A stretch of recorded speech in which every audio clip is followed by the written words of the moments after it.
Take two. There are people who show up in your life at the exact moment you need them, not when you're winning, but when you're trying to figure out who you're going to become. Years ago, 14 years ago to be exact, I weighed 282 pounds. Before CrossFit, before this podcast, before I retired, I walked into a gym needing direction and accountability, and my guest today, Scott Anderson, was the guy who gave it to me. He didn't just train me, he set a standard for me, held a standard for me. So what's interesting is that Scott eventually left personal training and built a successful career in sales and real estate. Different areas, same fundamentals: trust, discipline, consistency, relationships. So today, it isn't just about real estate, it's about transitions. It's about what carries over when you change paths, and it's about the early lessons that shape who we become. Scott, I'm grateful for that early chapter. Let's talk about it. Welcome to Cowboys, Not Eggheads. Well, I appreciate it, Sam. It's an honor to be on your show. This is my first time on a podcast. Hey, we got another virgin. There we Bring go. it up. Bring it up. That's awesome. Well, I appreciate you being here. You know, when I walked into the gym at 282 pounds, what did you see that I didn't? What did you see in me that I didn't see in myself? Well, first off, you were 282 pounds? Yeah. No kidding? Yeah. What are you now? Big dude. Still big dude. 253 this morning. Yeah, but your body composition's a lot different. Oh, it's completely different. Yeah, I remember, God, I think I was purposely what they would call walking the floor at Lifetime. I was prospecting, let's be honest. I think I maybe had a towel in my hand, you know, acting like I was cleaning some machines. And I want to say you were, I don't know if you were on a treadmill. Oh, no, I was on the elliptical. Yeah. And then I don't know, I can't remember who struck the conversation first, if it was me or you. But it was you. I don't talk to him. Was it me? And I don't know how I approach you, whatever. And then one of the first things you actually brought up was CrossFit. Yeah, and you lied about it. What did I say? I don't remember the conversation. I just said, hey, have you ever heard of CrossFit? You pitched me or whatever. And I said, hey, you ever heard of CrossFit? No, not really. And then come to find out that, you know, the head trainer of the freaking gym is like number 3 in the world, but it's okay. I wanted to steal you from myself. Yeah. No, I think, you know, when I had met you, obviously you were on the elliptical, and part of what I was doing at the time was prospecting, because as a trainer, you work on 100% commission. And so you go up and you talk to people, and you will purposely go up and talk to people who you feel like maybe need some direction. Right? So apparently I needed some direction, okay? You know, well, you were on the elliptical, and so I wanted to strike a conversation with you just to kind of figure out, you know, why are you here? You know, besides just being at the gym, you know, you probably wanted to lose weight, obviously, but what brings you here? What are your actual goals? And just striking that conversation with you just to see if I could help you. And so that's how it all started. And then I don't know, you'd have to remind me how it kind of went from there in terms of doing. Well, it was probably it was like a year late. You gave me your card, okay, and it might have been as much as a year. Okay. Later. Was it really? Yeah. Because I remember you telling me that, or even maybe it was Kyle, who was your boss, right? Told me that he used an example, or me, because just be persistent, or you never know when, or because it was if it wasn't a year, it was many months. It was a significant amount of time. Okay. It would have been, because I remember my life in election cycles back then. So that was the 2012 election cycle, which was probably my most successful year in business, because I had a lot going on, but I lived my life in election cycles back then. I would typically lose 30 pounds in an off election year, and then an election year I'd gain the 30 pounds back. And it just kept going back and forth. Yep. And it was probably the end of the election year 12, I think, when I got on the scale one day, and I looked down and said 282 pounds. I'm like my hero Art Shell for the Raiders, that's what he weighed. Like, he was a massive man, right? And now those guys weigh 340 pounds. Mm-hmm. But I'm just like, this is no. So that's when I dialed you up. Yeah. And I'm like, hey, you still training over? Are you still a trainer over there? And He said, yeah. I'm like, all right, well. That was the start of the relationship. That was the start of it, man. Yeah, yeah. And so, you know, you kind of have to remind me, but I'm sure you came in, we probably did a quick consult, figured out what your goals were, and then you started up with me, what was it, twice a week? Once a week, maybe? It was at least once a week. Okay. Yeah. And was that the first time you were really truly introduced into weight training, besides maybe like high school? Since high school. Since high school. For sure. Yeah. Okay. Yeah. Okay. Yeah. So that's how our relationship started.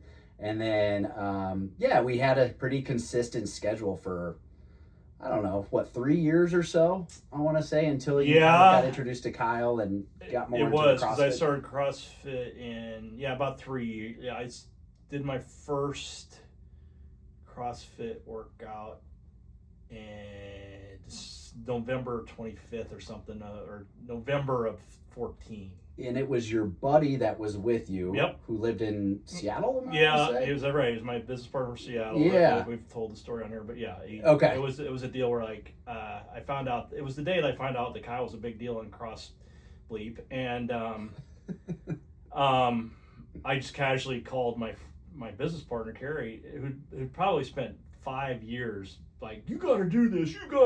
And I go, whatever, dude. And so I just called him, I'm like, hey, have you ever heard of this dude named Kyle Kasper? I just had lunch with him. And he, like, screams at me, like, Kyle Kasperbauer, you know. I don't want Kyle to hear that. He already knows the story, but I want to stroke his ego. But he goes, you got to get me a workout with him, dude. I'm like, well, I think that's pretty easy. Yeah, it's pretty regularly. And so that was kind of the whole beginning of it. Cool. And, our mutual friend Landon was there too. I remember that. Yeah, that's right. Well, I know when we had started, I think one thing it just kind of helped build was some consistency, some discipline in terms of actually coming to the gym. And I don't know, I mean, you'd have to tell me, but because you knew you had an appointment with me, you're like, well, I can't not go to the gym today. Right. Well, and I, you know, you'd give me stuff to do when I wasn't seeing you, and Correct. I was there. I'm sure I was there. I don't know, 3 or 4 times a week, I think. I still have our old. I'll pull them out after the podcast, but I still have our old workout sheets. Do you really? Yeah. I'd love to see those. Yeah. Yeah. I would too, actually. Yeah. But I mean, I've always credited you for building enough strength on me. Of course, CrossFit, you really don't come to find out it matters and some of it doesn't. But yeah. Let's say this: you build enough confidence in me for me to at least try it. 100%. Which was big for me. Which you built that from within, but actually being consistent and coming to the gym, and we did a lot of strength stuff. We weren't doing the high intensity stuff. No. But we did do some circuit type of stuff to where you're doing some full body workouts. Oh, absolutely. Yeah, absolutely. As a trainer, how do you balance pushing someone hard while still protecting their confidence? Speaking of confidence. Yeah. How do you push them hard while still protecting their confidence? I mean, obviously you have to start them at a level to where you're not going to scare somebody off. So for somebody like you, right? It's like you have to figure out where their baseline is, like what can they currently do at this level, right? And for some people, I don't know if you ever did, we did testing so you can kind of figure out like what zone you are, you know, where your cardio. I did. I actually still have that mask in my freaking, because it was expensive, as I recall. Mm-hmm. I still have that stupid mask in my my nightstand drawer of all places.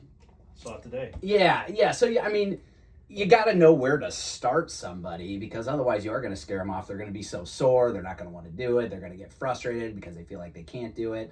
Or I've had it happen in the past when I was kind of a rookie trainer where somebody was maybe so out of shape that I didn't know it until we're at the point that it's like the workout lasted 10 minutes and they got dizzy and we couldn't go on any further. Yeah. Right. So it's just like you have to balance it properly to figure out, you know, where is their baseline? What can they do now? And how are we going to slowly progress this? And you're setting that timeline for you. This is where we are today. This is where we can be in 2 weeks from now, a couple months from now, and then also coming up with some sort of a meal plan if they don't have a nutritionist, you know, already. Yeah. What's harder, building somebody's body or building their belief? Oh, I think it all starts with belief. If you don't have the belief that you can get there, I don't feel like that person will ever actually get there. Because it's like they can come work out with you. They can come work out with you once, twice, or even 3 times a week. But what are they doing when they're not with you? Right. And if they don't actually believe that they're going to get to a certain point, maybe it is lose 50 pounds or whatever it may be, they might be eating junk food the rest of the day. And now, are they truly believing that they're going to get to a certain point? I mean, you can work out 3 days a week, but that's 3 hours of your entire week. So what have you really, truly changed besides maybe gaining some strength? You're not actually ever going to get to that level you want to get to. So you have to believe in yourself that you can actually do it and make lifestyle changes. Yeah. So I believe it all starts with beliefs. Yeah. Why did you, I mean, ever since I've known you, you're a guy that's in shape. I mean, I think I'm probably in better shape aerobically than you are. Maybe. I don't know. If you don't believe that, then you come in tomorrow and do the CrossFit. I still do aerobic exercise. Is that right? Yeah, of course. Well, why don't you come in tomorrow at noon? What time is it at? Noon. It's at noon. Let's go. Yeah. Come on, dude. What is you already told me the CrossFit. Yeah. That's what you're doing. It's all wall balls and box jumps, dude. Easy peasy. You can do that. I could do those. I could do those. Yeah. Well, I think old man would have about as many reps as you. I did. I think I've got a motor. I'm not fast, but I have a motor. I can. My motor's not terrible, but 12 minutes. Yeah, I could do that. 12. I could pace it. Yeah. 12 minutes. I think so. I'm decent. What do you do for aerobics? Yeah, so like me and a couple buddies who were trainers at Lifetime, they're not CrossFit certified. They don't generally go to CrossFit gyms.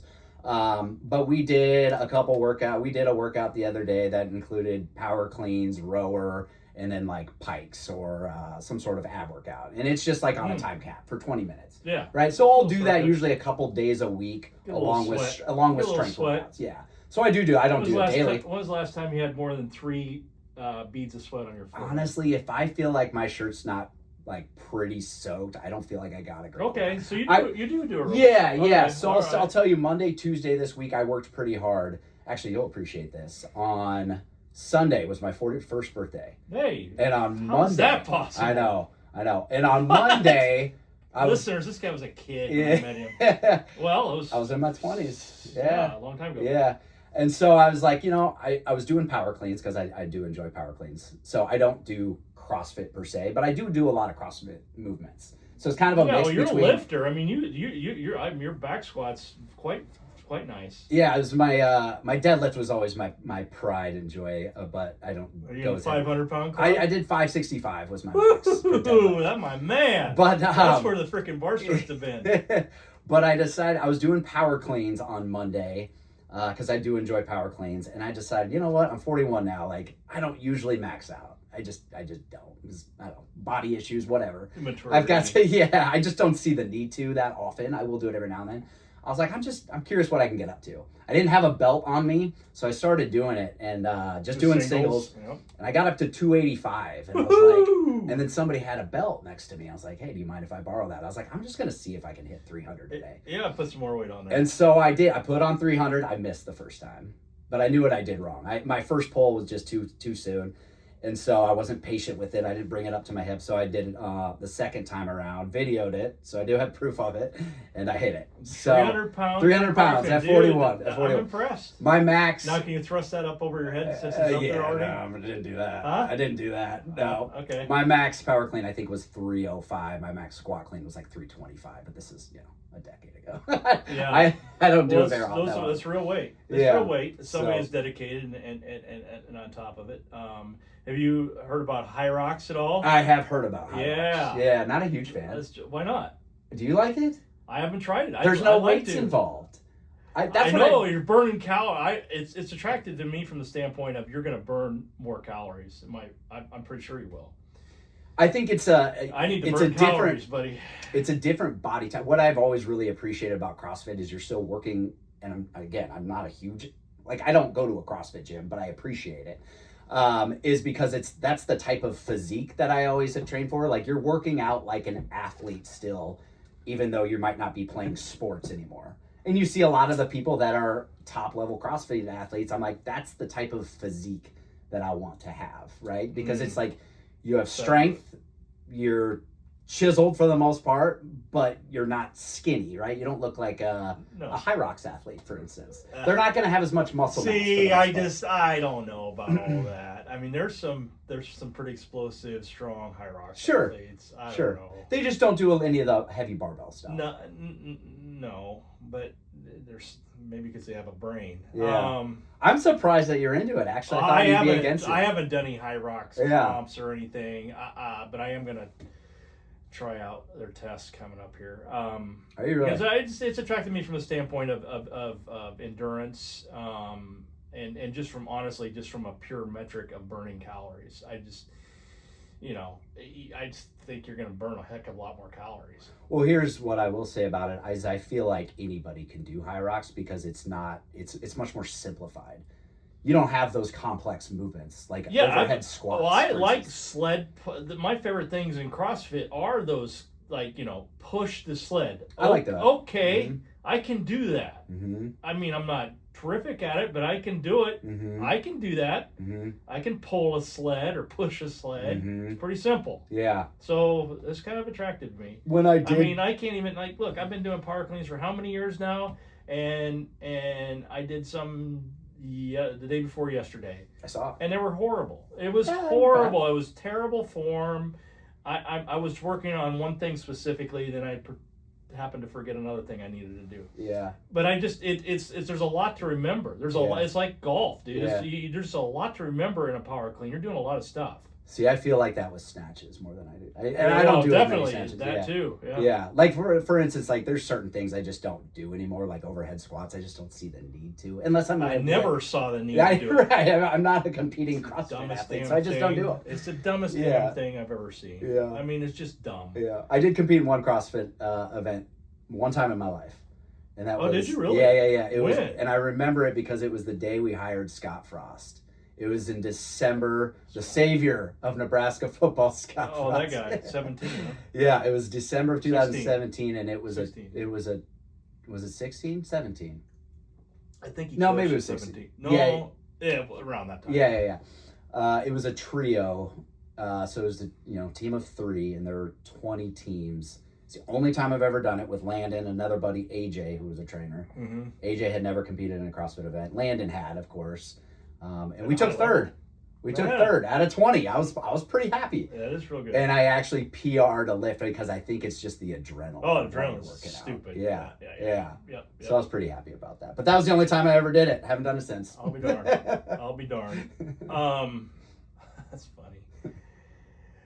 When you're training someone who's overweight or insecure, what's the first thing that you're really trying to change? And I think we talked about belief, but what else are you trying to change? Yeah, I mean, their confidence that they can do it. I think a lot of times they're insecure because maybe of the way they look, the way they feel, but also now they're even more insecure because they're in the gym and they know they need to be there, but they don't know exactly what to do. Mm-hmm. And so you're giving them the confidence that they belong and that they can do it, and you're kind of showing them the way, like you're their coach, right? And you're mentoring them along the way, and then congratulating them when they're able to do something that maybe they thought that they couldn't actually do.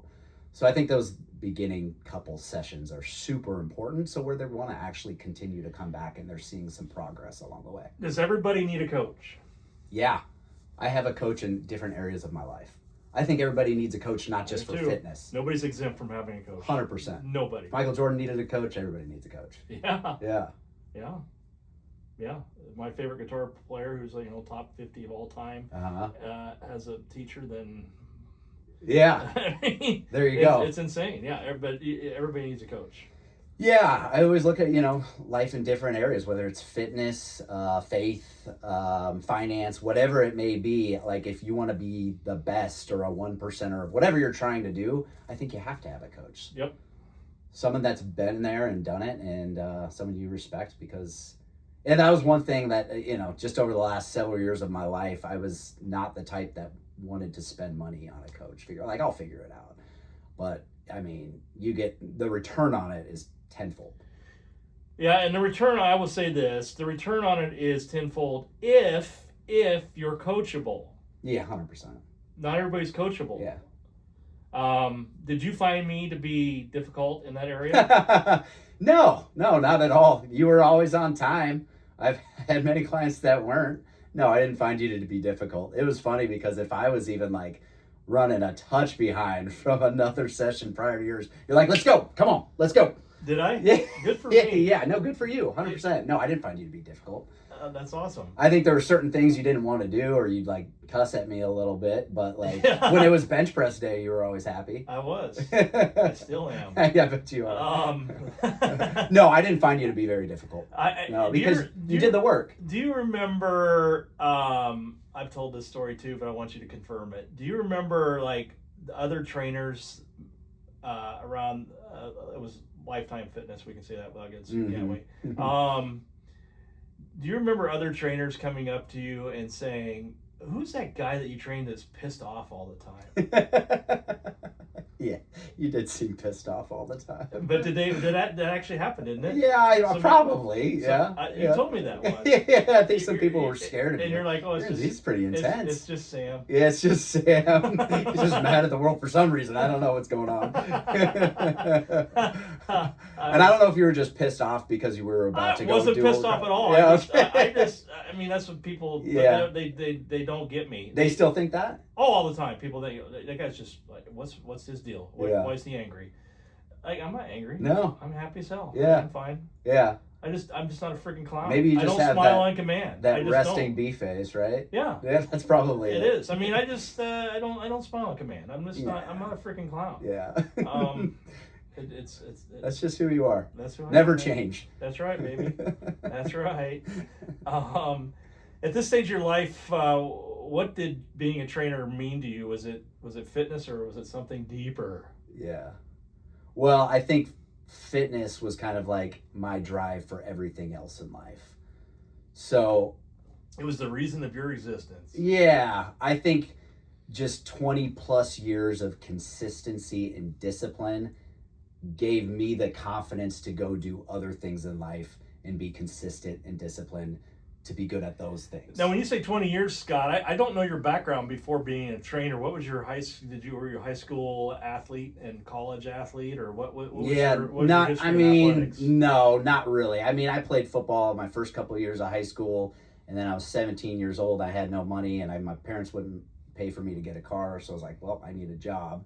And I wasn't a big guy in high school, so I was like, well, I'm probably not going to play a ton, at Miller North High School. Is that why you started freaking lifting weights? Because you weren't a big guy? Yeah. Oh, I graduated, I was 165, same height, but... That's what I was. I was 163. Were you really? 163 Yeah. pounds. Maybe 160. Toothpick, but yeah. And now by the end of college, so high school, I think it was maybe it was 160. Just because I remember from my driver's license. And then 4 years later, I was 185. So college is kind of where I had my growth spurt, not in height, but in terms of like strength. So you were working out pretty regularly in college? Yeah. I started in high school, but didn't really... Where'd you go to school? I don't even know. I went to UNO. UNO, okay. Mm-hmm. Okay, so you're fixture down at the weight room at UNO. Yeah, I did work out there. Huh. Mm-hmm. I'll be darned. Mm-hmm. It's always interesting where people get this notion that you got to make a change, man. You got to make a change. Interesting. Well, so you eventually, you left personal training, you went into sales, and then real estate. What triggered that? Yeah. Well, I hate that word, trigger. Why did you do that? Yeah. Well, in terms of why I even got into sales, like first off, back up just a little bit. Like when I graduated college, it was just a business marketing. I didn't know what I wanted to do. And so I got some random job that I hated in a customer service. And I was like, you know what? I just want to enjoy doing what I want to do. And I enjoy working out. So that's what got me into personal training. And then very soon after I got my job into personal training, I found I was 100% commission and I have to learn how to sell. And I had no idea how to sell. I am naturally an introvert. And what? Yeah, naturally. Really? That's how I recharge at night, is by not talking to people and just relaxing, just chilling with my wife. We can lay down together and just put something on or whatever. It's not easy for you to be outgoing. I wouldn't say it's not easy. Well, it saps your energy. It drains you. Yeah, 100%. I get drained by the end of the day. Mm-hmm. Absolutely. Like if you asked me, would you prefer to go to a social event or hang out at home at night? I'd hang out at home. Now I will go to social events. Well, when you were 23, it's probably yeah, that was probably a little bit different. Yeah, but naturally, and then so my wife calls me as an extroverted introvert. I learned how to get fairly good at sales. So, and this is before I went to Lifetime. I spent a year at 24 Hour Fitness as a trainer, and my manager, I'll always remember her because she forced me to get out on the floor and go talk to people. Yeah. Otherwise, I wasn't going to get any clients, and I wasn't going to ever make any money, and then personal training wasn't going to work. Got all the girls because you're a good-looking guy. So I, that's what I started doing, and then, 24 Hour just didn't have enough traffic, so then I went to Lifetime, and me and probably 2 other trainers, I would say out of 30, were the only ones that would go out on the floor and actually prospect. But I also think you're one of the longest tenured trainers there for a while, weren't you? I was there for 7 years. 7 years? Mm-hmm. That's unheard of now, I think. I don't think guys... I mean, they're turning trainers all the time. Yeah. So anyways, it got to a point where I was just like, I felt capped. Like, I love fitness, but I wanted to be able to go make more money. Now you could do it probably social media to where, like, there's no cap now, right? You can do anything on Instagram or whatever it may be, but whatever. So I got into roofing sales for a little while, which is because one of my clients owned a roofing company, which I enjoyed, but you're basically depending on hailstorms. Otherwise, you have no work. Yeah. So then I got into a corporate job for a company called Cintas. I did that for 6-7 years, and I didn't love it, but I was pretty good at it.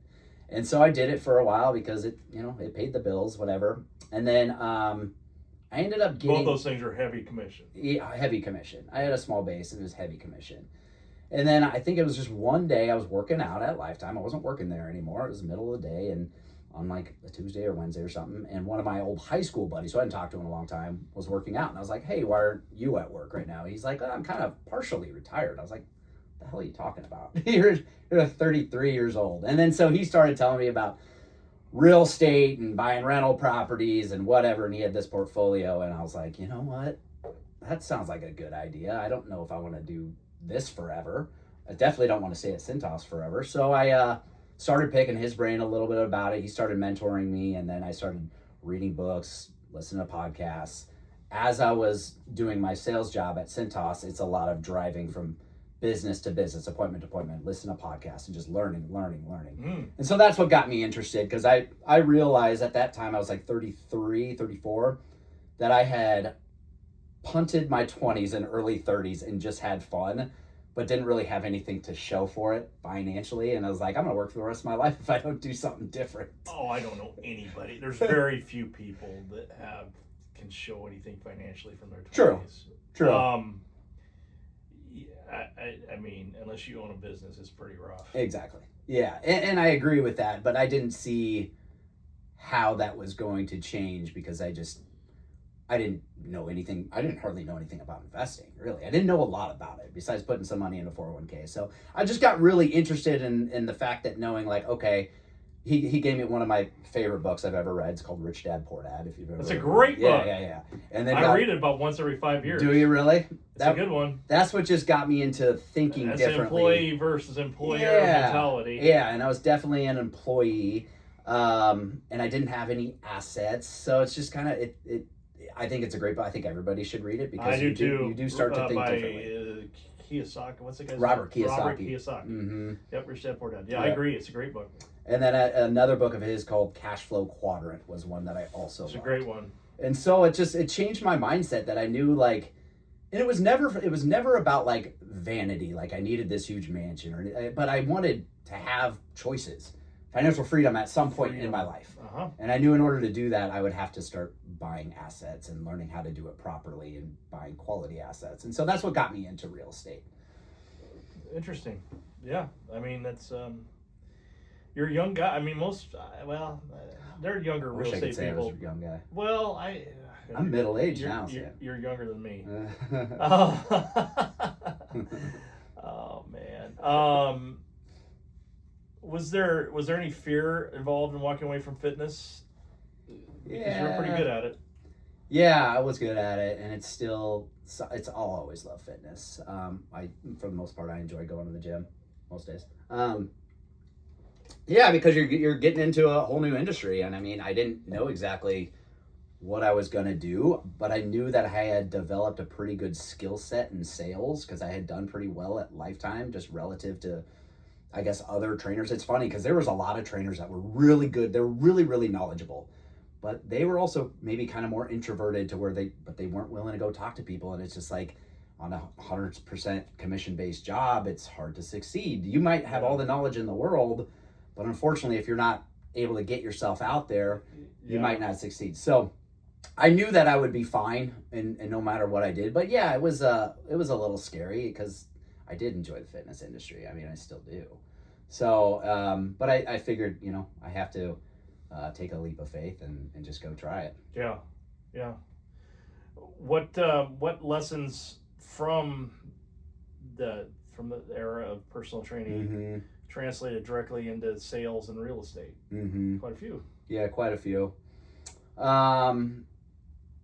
I mean, again, more just from me working out. I think I knew that I was disciplined, consistent enough to whatever I was going to do, I was going to be pretty successful at no matter what.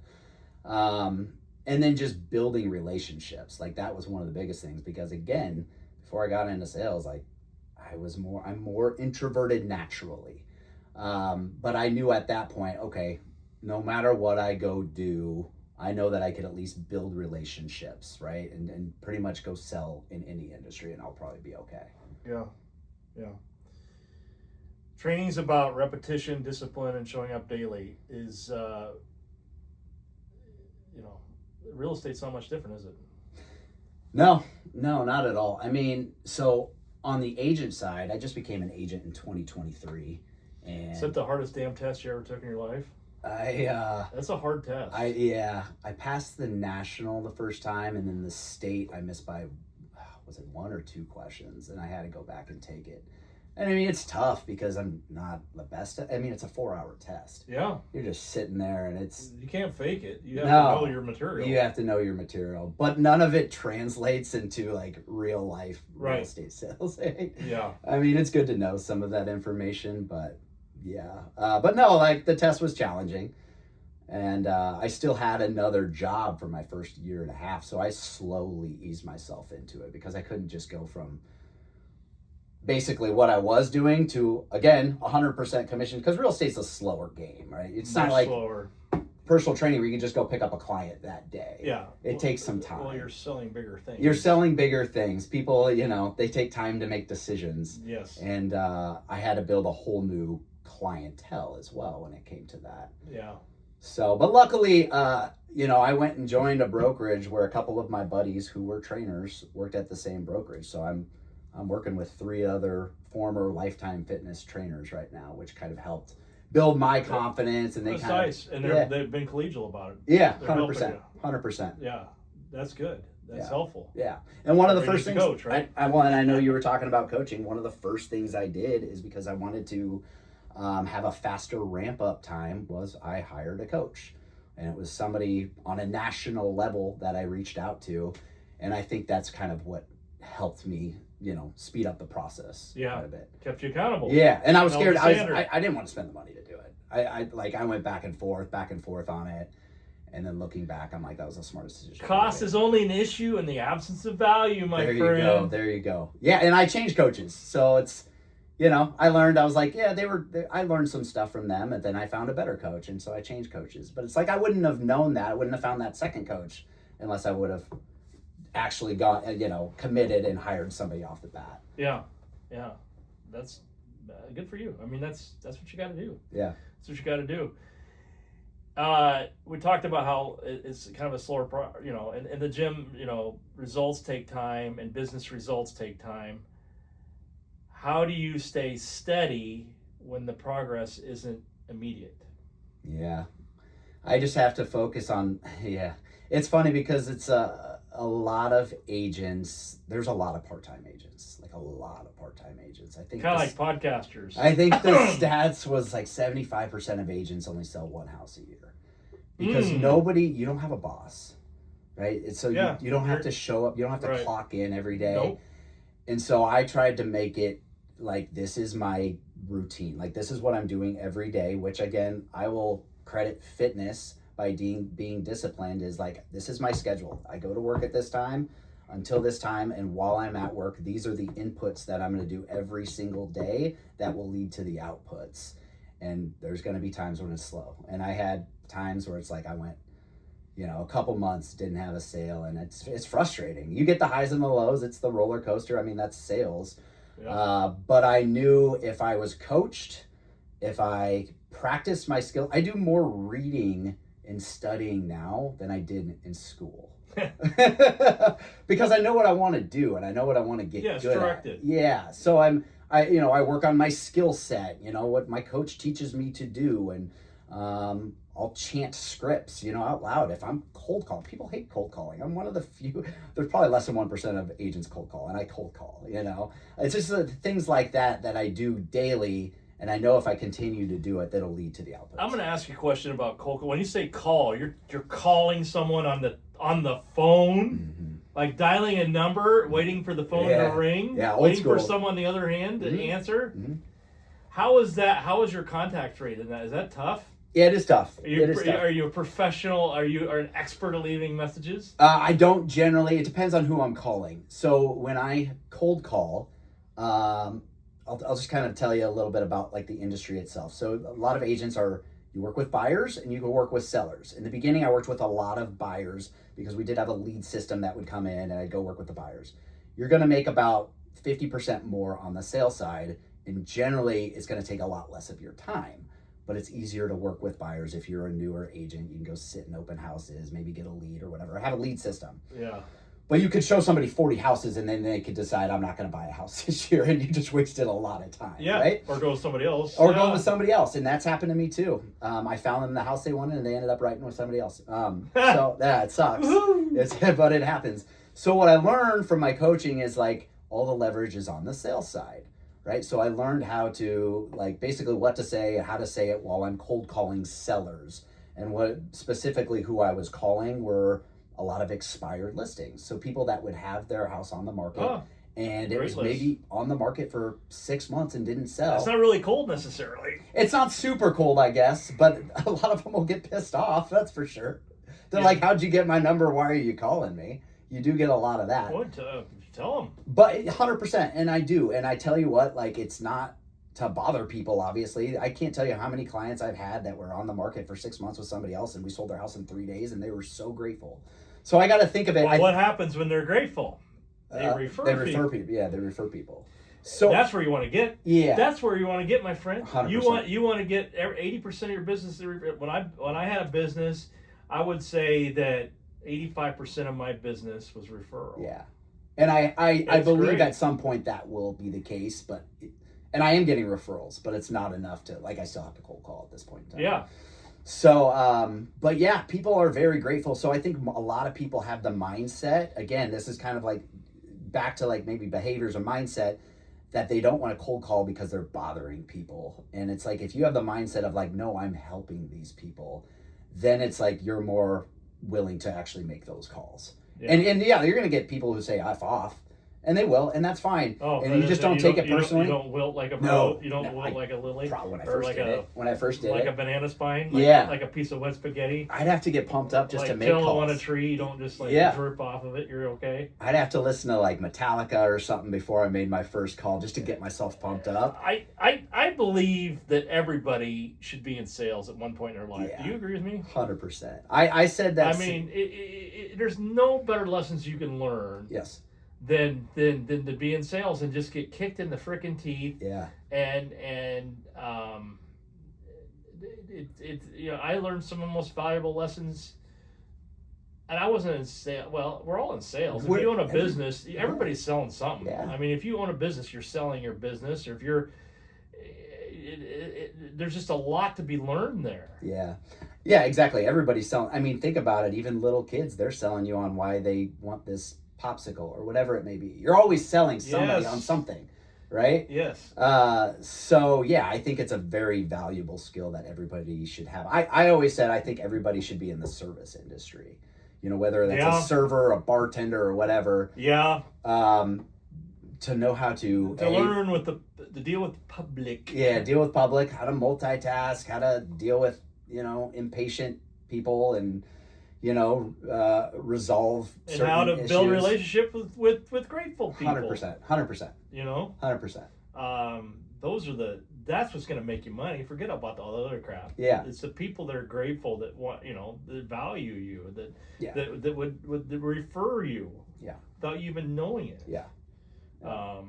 That's where you're gonna get somewhere. Yeah. I think. So yeah, I think it's very valuable for everybody to, sales, service. I think both, 100%. No matter what you do in life. Everybody, every guy sold their wife on why they should be the guy to marry them, right? I mean, at some point, right? You had to do some convincing. Freaking highway robbery for me. There you go. You're like, I don't know how I pulled this one off. The greatest heist of all time. I don't know how I pulled it off. 30 years later, man, unbelievable. Good for you. So your bio talks about knowledge, commitment, honesty, and professionalism. Which of those gets tested the most in real estate? Say them again. Yeah, your knowledge. Okay. I think I got this from your stuff. Yeah, Knowledge, commitment, honesty, professionalism. Ooh, which one gets tested the most? Which one By gets professionalism. Yeah. Yeah. I mean, you deal with some irrational people sometimes, and it's hard to keep. Well, you think calm. about what you're selling, Scott. You're talking about either selling somebody's home that they've maybe been there forever, and there's people like me that have the pack rat mentality that just can't let go of things. Yeah. And that's difficult. Yeah. Or you're asking to buy the largest purchase they'll ever make. Mm-hmm. It's not easy. Yeah, and I don't so much mean in that scenario. I mean, once you already have a client, say they're selling their house, and then you have irrational buyers that put in an offer and they maybe did an inspection and they're asking for everything under the sun. And some of their asks are just so high petty, HM, and high maintenance. Yeah, just high maintenance people. And you're definitely dealing with a lot of different emotions, because I mean, it's for a lot of people, this might be like their biggest asset. Right. And so I get it. It's not like, a few dollars and cents here. It's a lot of money to a lot of people. So sometimes you get some irrational behavior and you have to deal with it be the better professionally. Man. Yeah, 100%. So that's probably the hardest part. Yeah, I would say for sure. Yeah, but it's the most rewarding. Have you ever fired a client? Yeah, I have a hard time doing that. But yes, you shouldn't. I know you shouldn't. I know you will make more money firing clients. You know what? I used to. And here was my mentality in the beginning: say yes to everything. And then once you get to a certain point, you got to protect your time. I think that's the honest truth. Yeah. When you're starting out, you have no choice than to say yes to everything because you're getting the experience. But once you're solidified, at least in my experience in business, and I only fired one client in my entire life, but it's like I'm gonna make, because you're now have the luxury of spending your energy somewhere else. Or for something's a good fit. So you're looking for a good fit professional. 100%. They share your values. They share, they're not high maintenance or whatever the case is. Like I'm gonna, what? Good luck to you. Yeah.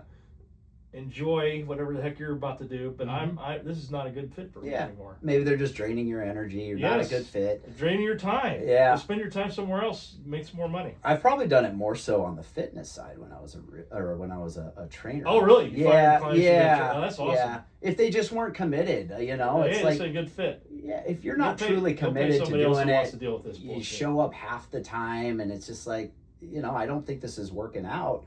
Give me a call if this is something where you're like, yeah, I'm 100% committed and dialed in. Then we can have a conversation about starting. Or I pawn them off to another trainer. I just can't imagine doing that to somebody. But that's just not the way I was brought up, I guess. Yeah.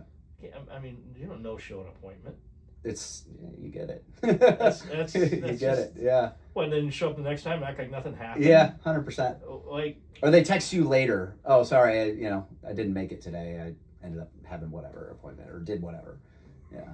BS. Yeah. Go away. Yeah. Agreed. Go away. If they don't value your time, why would you value theirs, right? Even though, yes, they're paying you, but still. Yeah. What separates the realtors who last from the ones who flame out. Yeah. They said a lot of like I got started in 2023, and obviously those that know the real estate market, and up until 21, 22, it was very, very, very hot because rates were very low. Yeah. You could put a sign, anybody could put a sign in the yard in 2021 and sell it. What for were the rates? price. They're down to 3.5% yeah, or something. I had a 2.99 Oh my on one of mine. goodness. Yeah. And so stuff. I don't even start, but I'm going to start. That's just not Yeah. sustainable. No, it's not. It's not. And obviously we had crazy I bought my first inflation. house at 7.5%. We thought we were getting a deal of a lifetime. Now that was many years ago. Yeah, when was that? And 2003. Oh, okay. But I've always, I just think it's crazy. And I read today that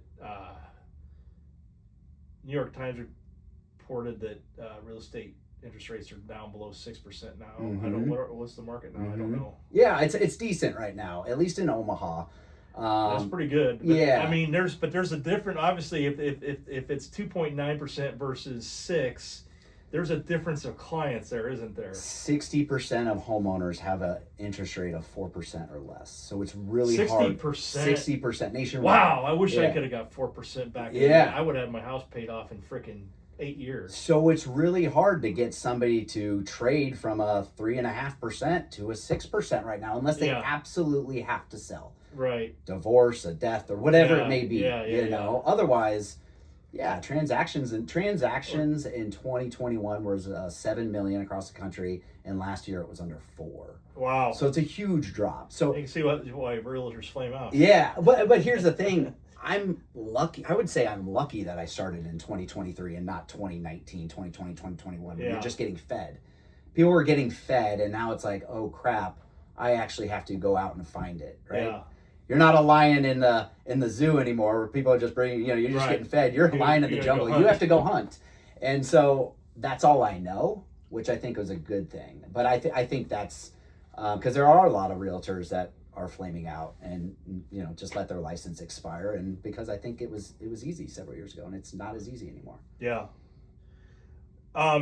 Your definition of success, has that changed since you were a trainer till now, or is it still the same, or you're older too? Yeah, I think to me, success is you're just doing the necessary things consistently day in and day out. It's just a habit for you.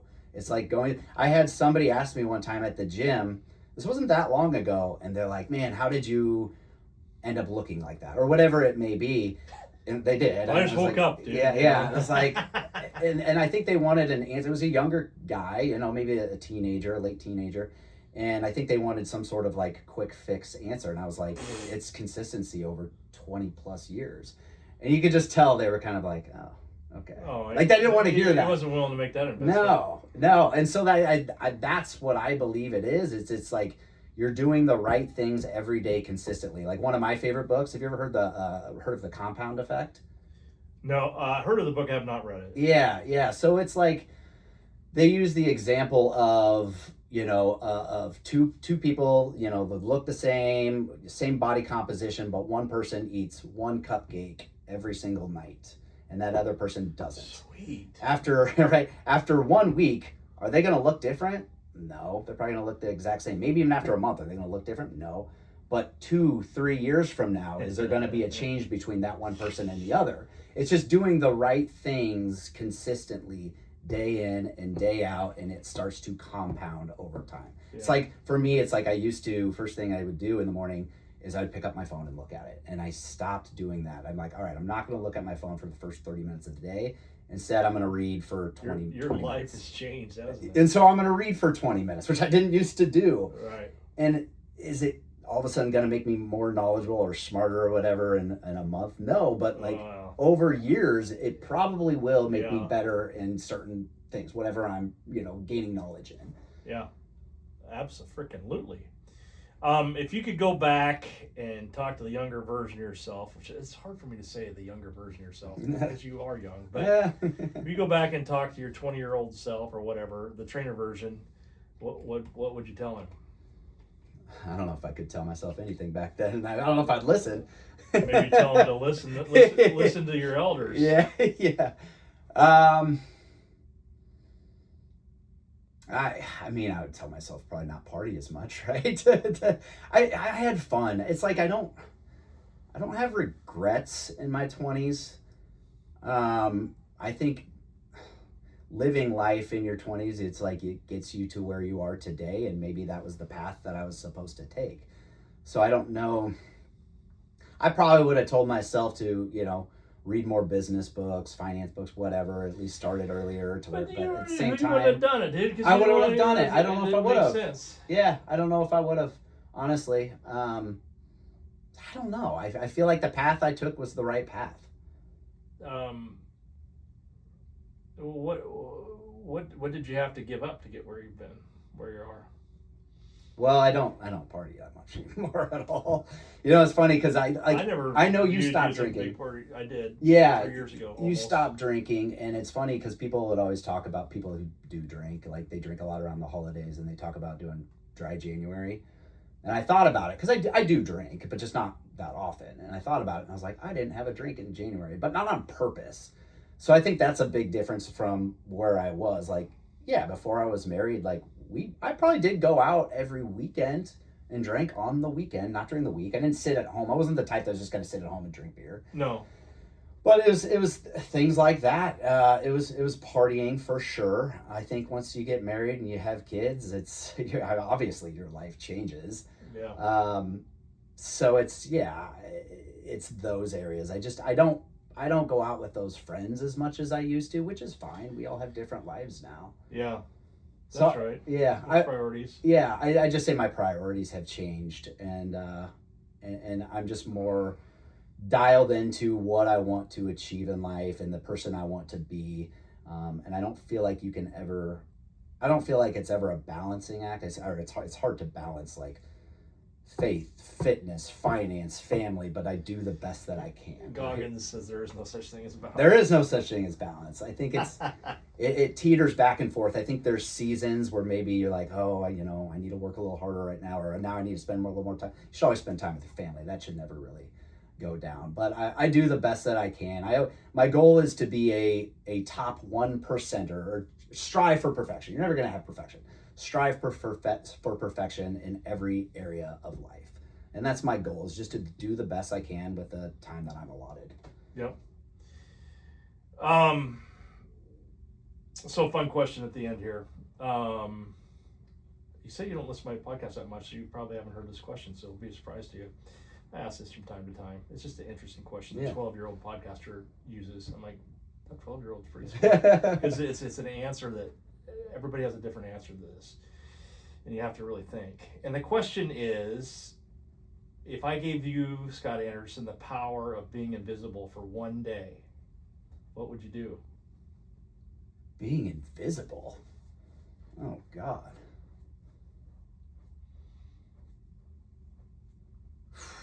Yeah, it's deep. You got to think about it for a second, don't you? Yeah. It's a good question. People come up with good answers for this? Some do, some don't. Some cop out, like Casper. He goes, nothing. I would do nothing different. Like, oh, shut the hell up. Shut up. If I was invisible? I mean, it's not like I want to go spy on somebody. I mean, for me, it was, I went to 12-year-old Sam. Like, I'd be jumping in the girls' locker room. Are you kidding me? Oh, so you can go back in time? time? I don't want to be a pervert, but I mean, that's seriously where my mind took me. But it's, Yeah. So you can go back in time? You do whatever you wanted to do.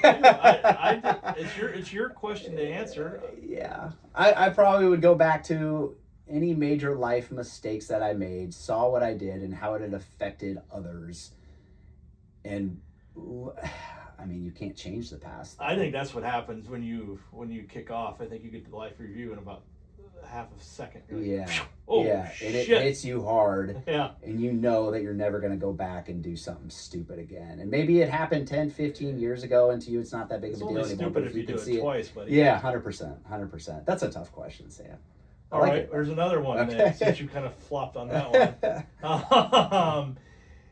again, you're middle aged now, so you're in your 40s. Yeah. So maybe this will apply to you. If I could present you with a box of everything that you've lost in your life, what would be the first thing that you'd look for in that box? That I lost?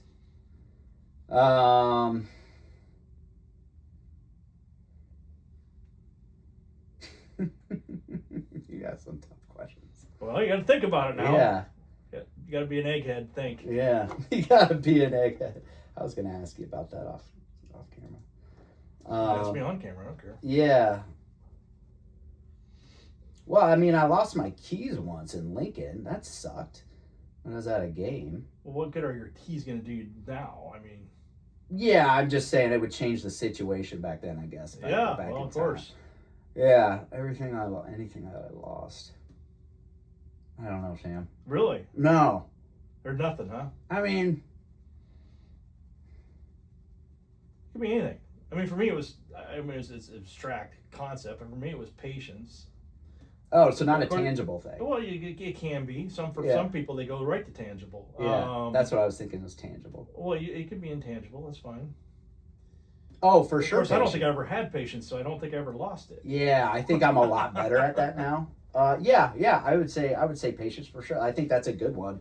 Wow, dude, that's mine, not yours. No, I know, but I didn't know you were. I thought it was a tangible. I mean, yeah, me and my wife before we got married. I mean, we had some blowout fights every now. It was rare, but when we did, we had blowout fights, and then I learned to be more patient. I thought there was another good book that I read that really helped me out. It's How to Win Friends and Influence People. Mm-hmm. Have you heard of that book? Carnegie, isn't it? I think. Oh, no, Zig Ziglar. So Zig Ziglar? I thought it was Carnegie. It might be Carnegie or Ziglar. Yeah. But there's just a lot of good lessons in that book to where, like, we don't have those blowout fights anymore. And I think a lot of it does have to do with my patience. And I always think of it as like, is this going to matter 5 years from now? This fight that we're having right now, how stupid of a fight is it even going to matter in 5 years ago? And so I start to think of things like that. And if it's not going to matter in 5 years, then why are we fighting about it? I'm old enough now where I have what I call a deathbed test. And that is like, is this going to matter in my last 5 minutes on this earth? Hell no. Most things are you going to be worried about a freaking real estate sale or somebody hung up on you? No. Or a fight that you had with your wife? Is that really what you're going to be worrying about on your deathbed? No. Not at all. So. No. Yeah, so I would probably use that saying now that I know that you can use something that's. It's all right, dude. Well, you can go anywhere you want. Your brain takes you. Man, I appreciate this fun. Yeah, is there it was fun. That we covered that we shouldn't? Or I didn't cover that we should? No, man. I mean, you look good. You do. Well, I appreciate that because I battle constantly. I battle constantly with the scale, and it drives me bananas. But I can tell you, Scott Anderson, do you feel good? That I feel fantastic. Good. I mean, I feel a lot better than when I saw you in 2014. Yeah. I can tell you that right now. I mean, I have this egghead thing called the Whoop, and I haven't taken this off in 5 years. I can tell you lots of stats about moi. Mm-hmm. But I mean, you all know old I am. I feel like I'm like 4. When you're like 4, you tell everybody, I'm 4 years old. Yeah. I'm 57. I'm 57 years old. I'm 57 years old. 57 and a half. And it's not unusual for me to have a 45 or 46 or 49 heart rate. Yeah. Ain't bad, is it? No. I mean, so that's not bad at all. Yeah. I appreciate that. It's just the scale thing that I just battle all the time. Mm-hmm. You track your nutrition, right? Every single day. Yeah. Every single day. I can tell you the last 5 years exactly what's gone into my. You don't cheat at all? All the time. Oh, okay. Sure. Yeah. Oh, I'm not freaking God. No, of course I cheat. So you'll eat pizza? Huh? You'll eat pizza. Oh, hell yes. Okay. I might even have some ice cream. You track this it. summer, guess who I saw out at what was the place out in Elkhorn? What's it called? Dairy Chef. Yeah, everybody goes to Dairy Chef. Well, guess who I saw in line at Dairy Chef? Kyle. Yes, a big old. That's his. There, if Kyle can eat it, I can eat it. Kryptonite, by the way. Did you take a picture of him? No, but I'm like, hey, what's up? He's hiding it.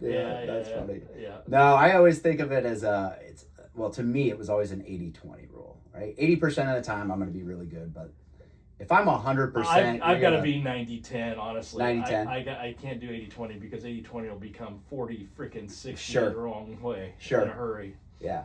And I think if you're at like, hey, this is where I am, like I am happy with where I'm at, then you could probably dial it back a little bit more. Yeah. Right. It depends on where you are. Well, I am happy where I am, but you know, I have a.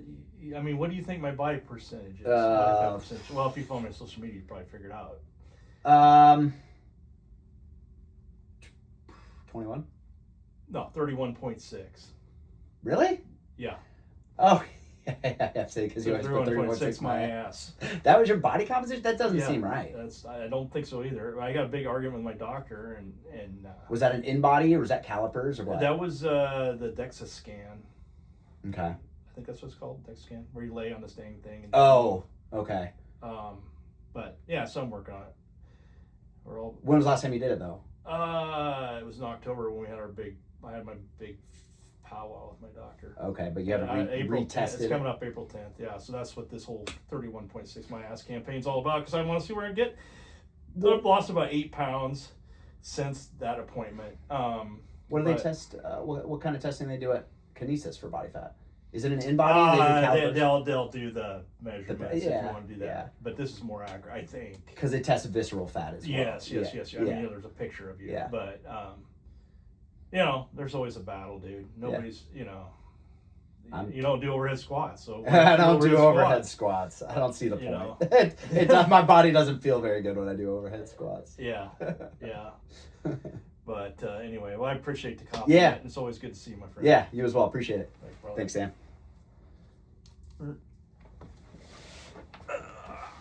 How long did that go? An hour. Okay. Yeah.